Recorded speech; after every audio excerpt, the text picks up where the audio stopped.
네, 앞서 리포트로도 보셨지만 2021년에도 코로나19와 산업 현장의 위기, 또 지방 소멸과 청년 문제 등은 여전히 풀어가야 할 난제들입니다. 어쩌면 올해 더 심각해질 수도 있습니다. 경상남도는 여기에 어떤 준비를 하고 있을까요? 김경수 경남지사에게 직접 들어보도록 하겠습니다. 어서 오세요. 예, 반갑습니다. 네, 반갑습니다. 먼저 도민들에게 새해 인사부터 좀 해주실까요? 예, 도민 여러분, 코로나 때문에 지난 한 해 동안 정말 힘드셨을 텐데 올해는 코로나도 극복하고 우리 경남에도 좀 좋은 일들이 많은 위기를 기회로 만들어가는 그런 한 해가 됐으면 좋겠습니다. 새해 복 많이 받으십시오. 예. 네.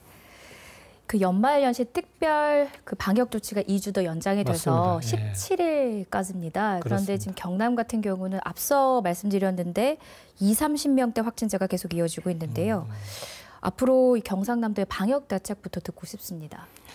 우선 지금 최근 일주일 사이에 평균 일일 확진자가 한 27명 정도 됩니다. 예. 이게 약간 좀 들쑥날쑥하기는 한데 여전히 경남의 그 12월 들어서 확진자 발생 비율이 그 전에 11월까지 발생했던 것보다 12월 한 달이 전체 확진자의 절반 가까이 되거든요. 예. 그래서 안심하기 어려운 상황이 계속 이어지고 있습니다. 지금 특별 방역 대책 기간을 늘렸기 때문에 그다음에 또 오히려 이제 그 5인 이상 모임 금지는 강화되지 않았습니까? 지금 현재 확진되고 있는 그 사례들을 보면은 대부분이 가족과 지인 또는 직장을 통해서 접촉자를 통한 그 확진자들을 접촉해서 감염이 되는 사례들이 대부분이라 이런 경우에는 거리두기를 통해서 이 모임이나 접촉을 줄이는 수밖에 없습니다. 예. 근데 이제 우리 경남도 입장에서는 최대한 빨리 선제 검사를 통해서 확진자가 퍼져나가는 걸 미리 발견하고 그 다음에 발견되는 대로 빨리빨리 차단하고 이게 이제 우리 경남도의 현재 방역 대책인데요. 도민들께서 협조해 주시지 않으면 이 확산세를 막기가 어렵다는 점을 다시 한번 꼭 강조해 드리고 싶습니다. 예.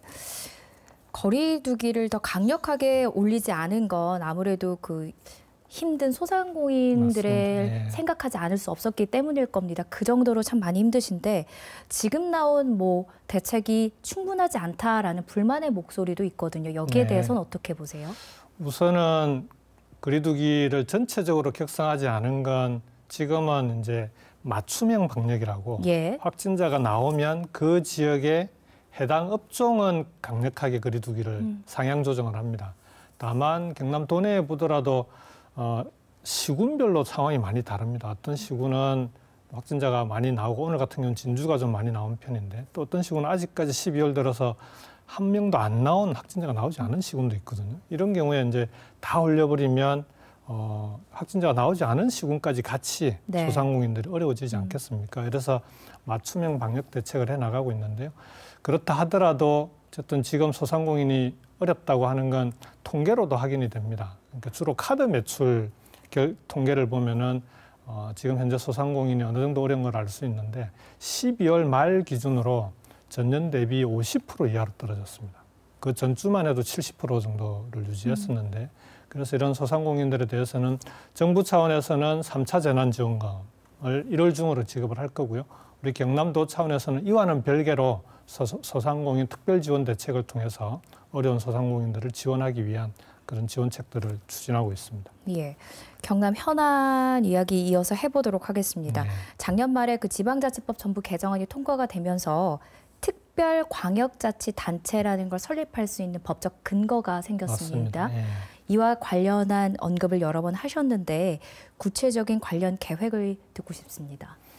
우선 그 지방자치법 개정안이 통과되면서 이제 가능해진 게 특별지방자치단체 네. 조항에는 그렇게 돼 있는데 쉽게 얘기하면은 시도 간의 광역특별연합을 만들 수 있는 겁니다. 그 전에는 보면은 뭐 부울경 간의 광역교통본부도 만들어보고 했었는데 그게 다 협의체였거든요. 예. 협의체는 무슨 얘기냐 그러면 협의만 하는 겁니다.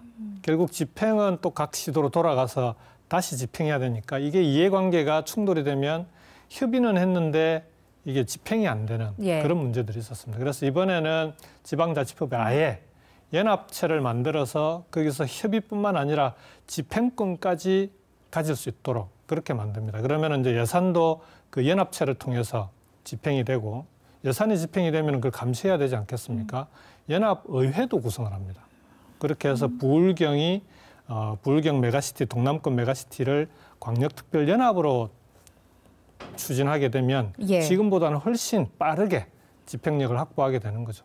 이렇게 해야 우리가 수도권에 집중되고 있는 여러 가지 돈과 사람이 집중되고 있는 문제들을 지역으로 조금이라도 지역의 경쟁력을 끌어올리려면 이렇게 부울경 동남권 권역 단위로 사업들을 공동으로 진행해야만 수도권과 그래도 경쟁해 볼 수 있지 않겠습니까? 예. 그래서 올해 이제 준비를 하고 법 개정에 따라서 이제 내년 1월 1일부터 시행이 가능합니다. 그래서 올 한 해 잘 준비를 해야 될 것 같습니다. 이 광역 행정의 연합이 어떻게 보면 계속 추진하셨던 동남권 메가시티와도 이제 맞습니다. 연결이 예. 되어 있는 걸 텐데요. 경남도 마찬가지입니다. 지방 소멸 속도가 상당히 빠른데 이런 동남권 메가시티가 대안이 될 거라고 지금 보시는 거죠. 지금 이제 KBS에서 그 지방 소멸과 관련한 여러 가지 기획들을 많이 해주시고 네. 다큐멘터리도 또 내보내주시고 하셨는데 실제로 지방의 문제는 수도권과 비수도권의 문제입니다. 수도권은 매년 인구가 늘어나고 있지 않습니까? 지금도 한 해 8만 명 이상이 순유입되고 있거든요.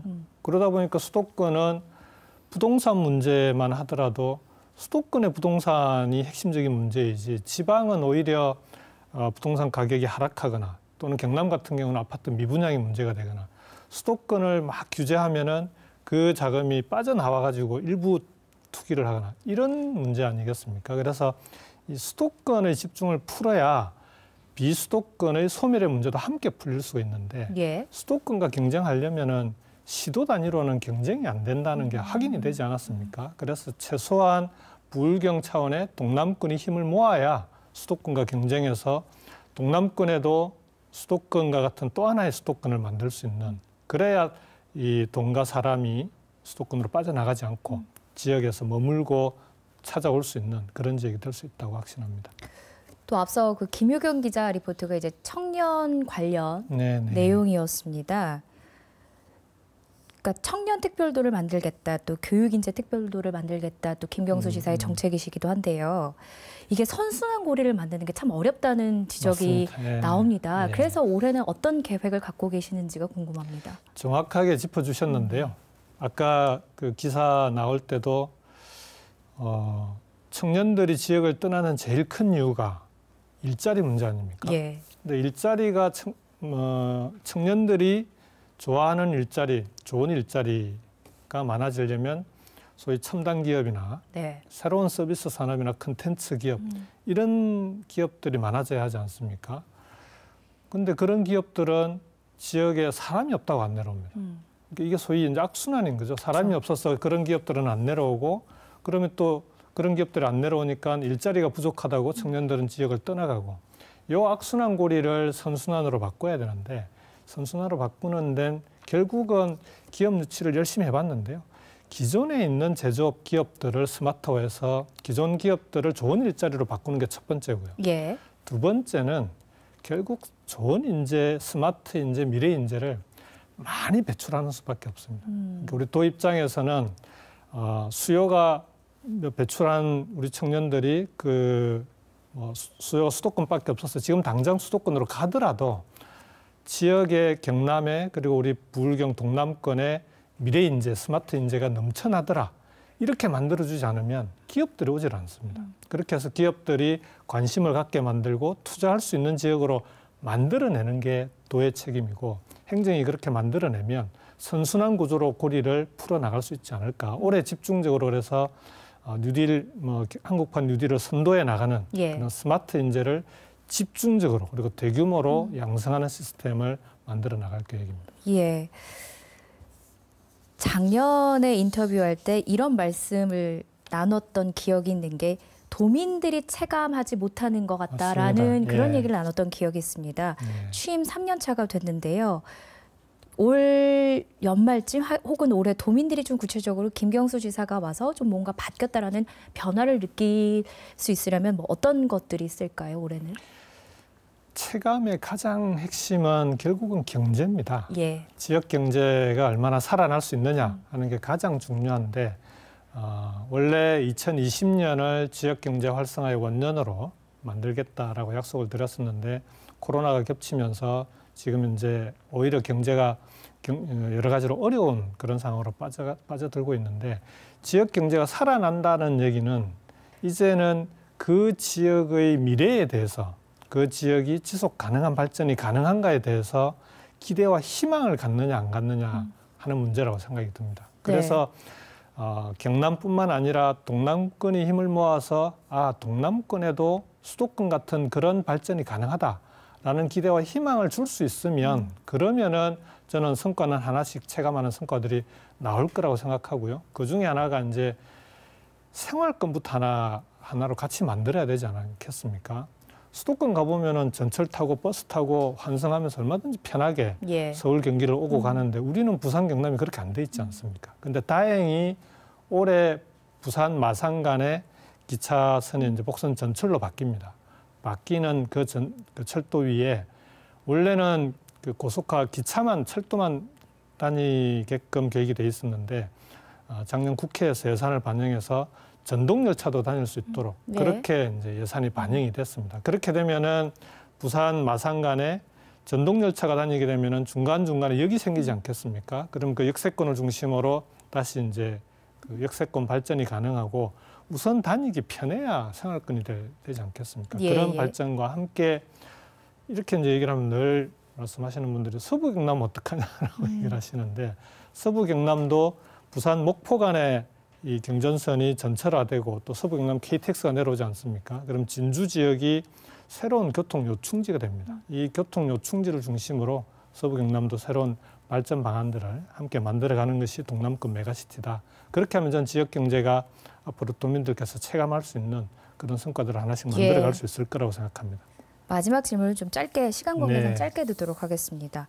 재선에 도전하겠다 얼마 전에 이런 계획을 밝히셨더라고요. 근데 그러기 위해서는 지금 재판 중이시잖아요. 대법원 판결이 무엇보다 중요할 텐데 어떻게 준비를 하고 계신지 궁금합니다. 도민들께 걱정을 빨리 해결해 드리지 못해서 송구합니다만은 지난 항소심을 통해서 제가 이제 절반의 진실만 밝혀졌다 이렇게 말씀을 드렸는데 대법원 상고심을 통해서 남은 절반의 진실도 반드시 밝혀내고 도민들께서 걱정하시지 않도록 그 기간 중에라도 도정에는 차질 없도록 최선을 다하도록 하겠습니다. 예, 어려운 시기여서 참 해안을 가진 행정에 대한 기대가 큰데요. 더 애써주시기를 기대하겠습니다. 알겠습니다. 고맙습니다. 네, 고맙습니다.